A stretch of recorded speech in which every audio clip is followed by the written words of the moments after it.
Hello and welcome to this series of videos based around revision for the CIE IGCSE Literature and English First Language papers. Over these videos we're going to be looking at analysing many of the texts that will be appearing in the exam, as well as looking at some skills that we can use when writing. The first poem we're going to look at is Composed Upon Westminster Bridge by William Wordsworth. And this poem can be slightly intimidating when we first approach it due to some of its more traditional, archaic language and some of its grammatical features. But once we get beyond that, we can see that it's quite a simple poem, a very simple message, and that is that earth has not anything to show more fair. That's the opening line. William Wordsworth tells us straight away what this poem is about. London is beautiful. You're not going to find anywhere in the world as beautiful as London. Whether it's man-made or natural, London beats them all.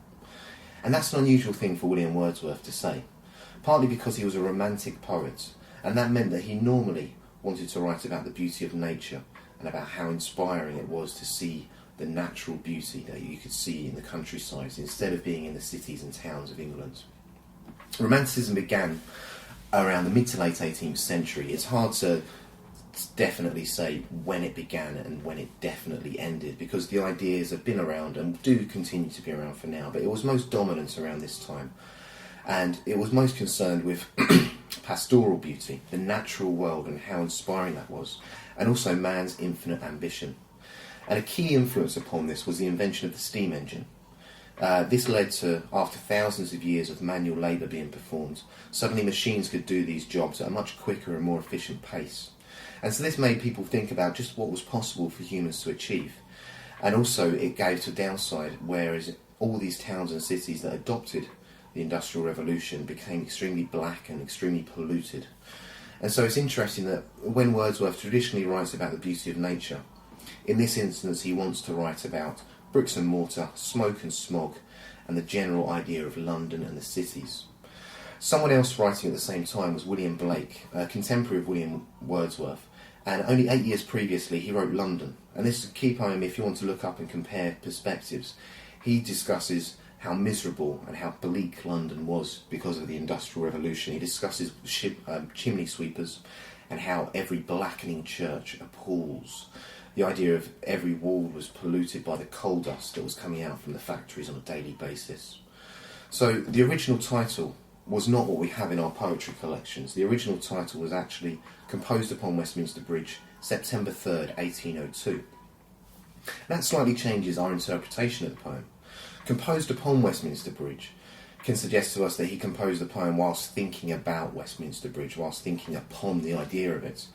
Whereas by giving a specific date, it makes us believe that he actually was walking along by this bridge, saw the beauty of London and, boom, wrote a poem about it. And one of the reasons why he wanted us to believe in this way can be seen in a previous piece of writing by him. In his preface to Lyrical Ballads, his introduction to one of his poetry collections, he claims that all good poetry is a spontaneous overflow of powerful feelings, like consuming too much of your favourite ice cream and then having a spontaneous overflow as it returning. He felt that poetry should be done in the same way, that the mind of a poet was a processor. It takes in all this beauty and inspiration, and eventually a poem is returned after all these ideas. Now the main thing to remember about that is it is lies. He did not write in this manner, and though he claims to in this instance, it's not the truth. We can actually look to his sister's diary, and she had written about the beauty of London and Westminster Bridge's view in the morning before the factories began. We can look closely at this a second part here. We can see where the idea for the poem came from. The houses were not overhung by their cloud of smoke. There's a lot more beauty there.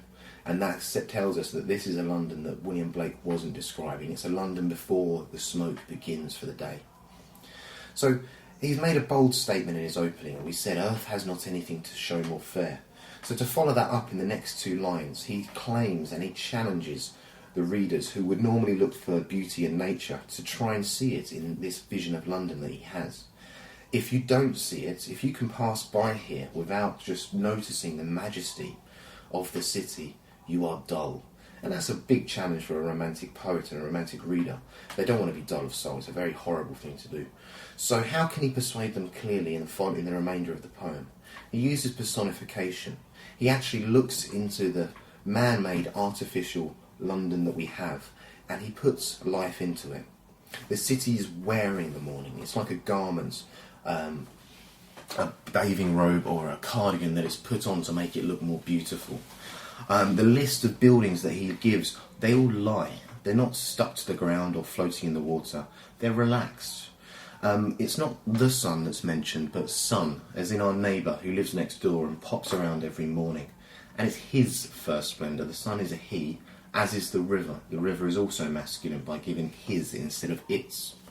The houses themselves are asleep, and the mighty heart of London is sleeping too. And looking back to our opening line, we can see that it's not the earth having anything to show, it's the earth showing us. Once again, it's personified and it's natural. Now, just to break the poem down into some key words that we have, we can see the positives of London. It's fair, it's mighty, and the splendour that it possesses is beautiful. We have some qualifiers for that though. To fit it into that romantic ideal of the beauty and calmness of nature, it is silence, it's calm, and the river doesn't flow, it's gliding, it glideth, to use the old-fashioned term for that. But you've got an option. If you don't want to believe and you don't want to agree with William Wordsworth, then you can just be dull and be done with it. Okay, getting on to some more techniques used in this poem. In lines 6 and 7, we've got a list.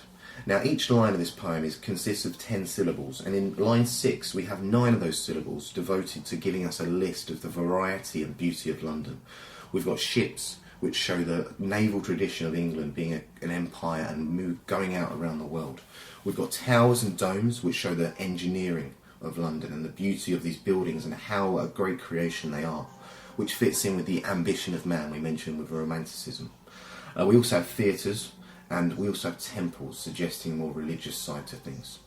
We've mentioned about how they are lying, they're relaxing in a very gentle way, but they're also open unto the fields and to the sky. They are open to natural ideas. It's not a case of man versus nature, it's the two of them complementing each other. Going into the final line, all that mighty heart is lying still. As I mentioned, the naval tradition of England, that line emphasises a kind of patriotic glory and suggests to us the idea that London, even though it's beautiful, its powers stretch around the world as it's connected to so many key parts of the world. Looking at its structure now, this is a Petrarchan sonnet, which is a 14-line poem normally associated with passion and love, so we can see why he's chosen this idea for his description of London. Each line is of 10 syllables, and we can see that highlighted in line 1, where instead of saying earth has nothing to show more fair, he says not anything. What did you do at the weekend? Not anything. It's not a commonly used phrase. There's 2 reasons we can think of why that may be. Firstly, by saying not anything, he highlights the lack of anything. It emphasises that point. But also, not anything has 2 further syllables than nothing, and therefore fits in with the 10-line structure. We then have the poem broken into 2 parts. The opening 8 lines is an octave, and this gives us the description of the city and the ideas of what's going on, and it fits a rhyme scheme A-B-B-A, A-B-B-A. Another example of how the English language has progressed since then is that William Wordsworth hopes that line 2 and 3 would rhyme with each other. Who could pass by a sight so touching in its majesty? It doesn't fit these days, and in a modern reading we wouldn't pronounce it in that manner. But looking at the second quatrain, bear, lie, sky, air, that does fit an A-B-B-A rhyme scheme perfectly. The second part of the poem is a sestet, 6 lines in a CD format. So all you need to think about is your ABBA CDs that you listen to after you finish your English revision. And as we said, there is a progressive argument through the poem that he is trying really hard to persuade us. He's using lists, he's using other persuasive devices to really force that upon us. And we have the description of the city in the opening 8 lines, that octave, which then goes into the sestet, the statements of beauty and glory. And we can see a change in tone. After the previous lines listing and talking about the description of the beauty, we get never did sun, a more formal and forceful tone which really convinces us of what he is trying to communicate. And it's interesting to note that he's comparing to valleys, rocks and hills. He says that the sun has never shone on a valley, rock or hill, or any other natural beauty for that matter, in a more beautiful way than he is now. So that is generally the overview of the entire poem. There's some ideas there that I hope you've been able to get hold of. I hope you'll be able to remember that it's a very simple poem with a very simple message once you get past the first opening parts of it. So I hope that's been useful to you. Please look out for future videos, and I hope you can reply with some questions if you have some. Thank you.